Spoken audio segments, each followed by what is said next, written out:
They're in our forests, our neighborhoods, and our homes. They may often seem like background objects in our world, but they're actually much more aware of their environment than we give them credit for. One of the biggest dangers to plants is tissue damage from insects and herbivores.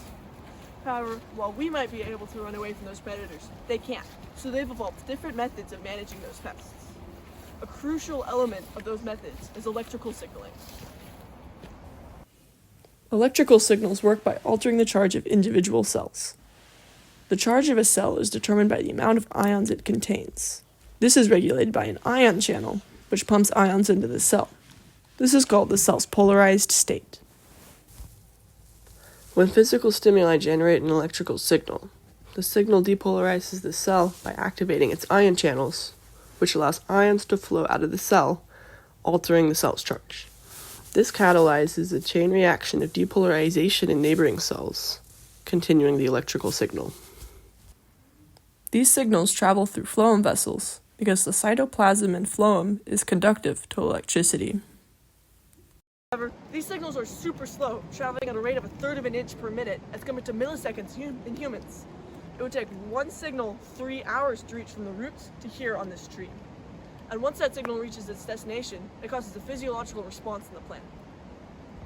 When a leaf is damaged, it sends a signal to surrounding undamaged leaves, telling their cells to start transcribing proteinase inhibitors. Proteinase inhibitors are defense proteins that deter insect and microbial attack, preventing further damage to the tree's foliage. What's even more surprising is that even if plants aren't damaged, the simple act of being touched has a surprising effect on them: the activation of dormant genes in their DNA. Researcher Frank Salisbury discovered this phenomenon when he was researching leaf growth in nature. He noticed that whenever they touched leaves to measure them, their growth became stunted and they eventually died. This is called touch-induced growth inhibition, which is actually an evolutionary adaptation that helps plants avoid growing in unsafe places. Touch-induced growth inhibition is caused by a group of genes called the TCH genes, discovered by Janet Braun.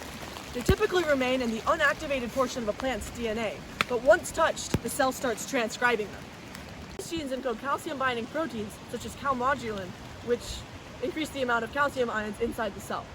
This increases the speed at which electrical signaling happens and helps plants terminate their leaves faster. This is helpful for survival because it helps plants be aware of what's going on around them and grow in places that won't hurt them later. So next time you're out in nature, pay closer attention to the plants. They know more than you think.